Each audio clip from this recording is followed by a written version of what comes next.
नमस्कार दोस्तों, travelling lover के एक नए वीडियो में आप सभी का स्वागत है।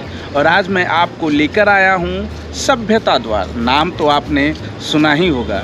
यह पटना के ऐतिहासिक गांधी मैदान के पास गंगा किनारे इसे बनाया गया है, जहां बड़ी संख्या में यूथ्स घूमने फिरने के लिए अपने दोस्तों के साथ, अपने रिश्तेदारों के साथ यहां पहुंचते हैं।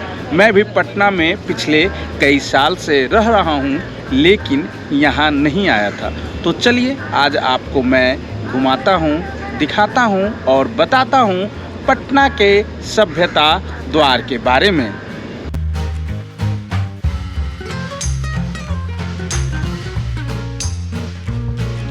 फाइनली दोस्तों मैं पहुँच गया हूँ सभ्यता द्वार, और यह पटना में गंगा किनारे इसका 2018 में इसका निर्माण किया गया था। जिस तरह से दिल्ली में आप इंडिया गेट देखने जाते हैं, मुंबई में गेटवे ऑफ इंडिया देखने जाते हैं, ठीक उसी तर्ज पर पटना में बनाया गया है सभ्यता द्वार। ठीक मेरे पीछे आप देख रहे हैं सभ्यता द्वार। तो अगर आप पटना के बाहर के किसी ज़िलों से आते हैं तो एक बार सभ्यता द्वार ज़रूर देखने आइए। सभ्यता द्वार बनाने के पीछे मकसद सरकार की यह रही है कि पाटलिपुत्र के ऐतिहासिक विरासत को बताया जाए। अशोक के जो प्रतीक चिन्ह है सिंह, इसे सबसे ऊपर सभ्यता द्वार के ऊपर लगाया गया है। इसके साथ साथ जो सबसे बड़े घुमक्कर कहे जाते हैं या दार्शनिक भी बोला जाता है, मेगा स्थानीज की लाइन है। और एक जानकारी उनके द्वारा जो उनकी किताब में लिखित है वो सभ्यता द्वार की दीवार पर लिखी हुई है, और बताया गया है कि पाटलिपुत्र जो है वो दुनिया के जो उस समय के ऐतिहासिक और विकसित जो शहर थे, जिसमें पर्शियन साम्राज्य के शहर सुमा और इकबाताना से ज़्यादा मशहूर और बेहतरीन है पाटलिपुत्र का साम्राज्य।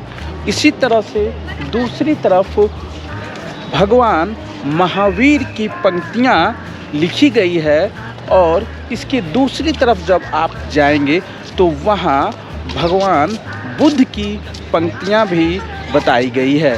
तो एक बार अगर आप बिहार आते हैं या बिहार में किसी ज़िले के रहने वाले हैं और पटना आते हैं तो गंगा किनारे सभ्यता द्वार ज़रूर आइए।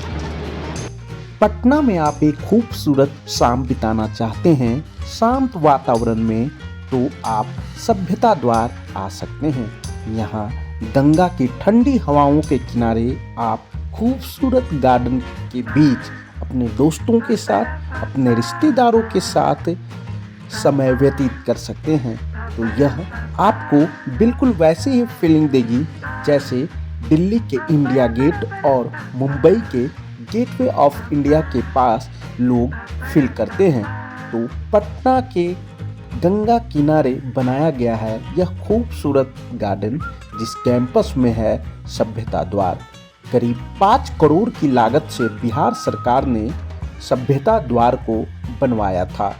इसकी ऊंचाई करीब 32 मीटर है, और यहाँ की दीवारों के पास बैठकर यूथ्स काफ़ी इंजॉय करते हैं और रील्स बनाते आपको नज़र आएंगे।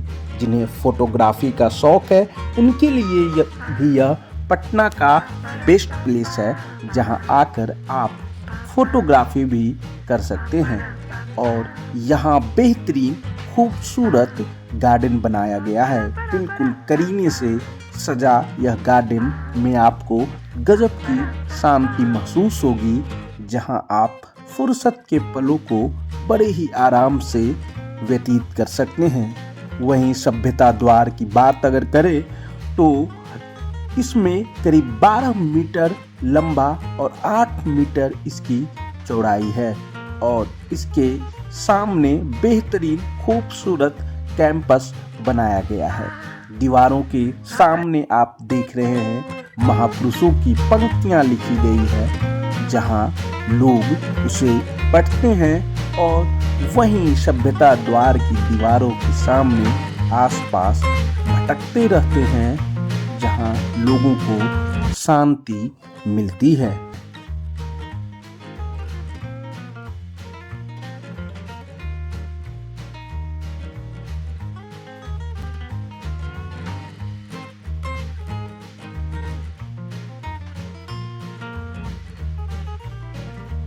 सभ्यता द्वार के पास एक खूबसूरत शाम बिताने के बाद अब मैं निकल रहा हूँ वापसी के सफर पर। यह देखिए बाहर का निकलने का रास्ता है और इसी से एंट्री भी लेते हैं।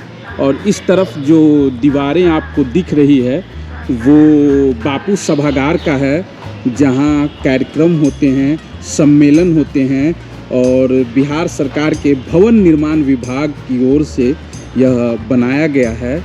तो बेहद साफ सुथरा है यह जगह, काफ़ी नीट एंड क्लीन है। तो आपको आने पर यहाँ अच्छा महसूस होगा सभ्यता द्वार।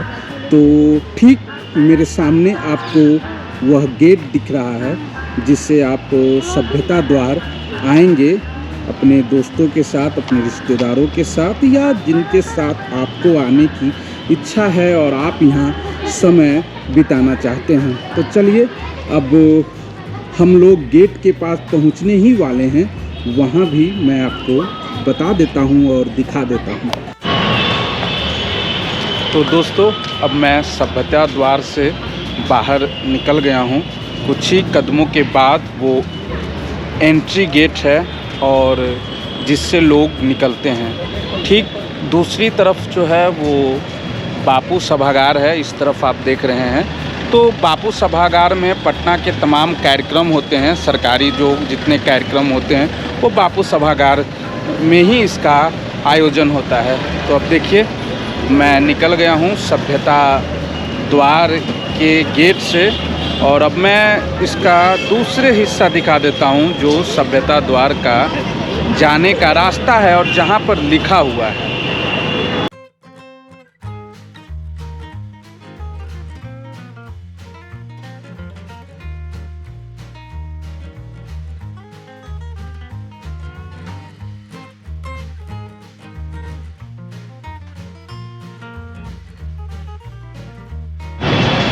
तो दोस्तों इस तरफ ही मैंने जो है अपनी धन्नों को पार्क कर दिया था बापू सभागार के ठीक बाहर। इस तरफ देखिए अपनी धन्नों लगी हुई है इधर।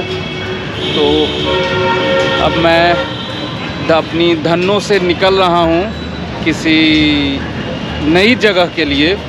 फ़िलहाल नई जगह के लिए तो नहीं निकल रहा हूँ, फ़िलहाल तो निवास स्थान पर जा रहा हूँ। लेकिन आप ट्रैवलिंग लवर के साथ बने रहिए और अपना प्यार हमारे साथ बनाए रखिए और हौसला दिलाए रखिए। तो चलिए अब चलते हैं, अपनी धन्नों से निकलते हैं अपनी सफ़र की साथी के साथ।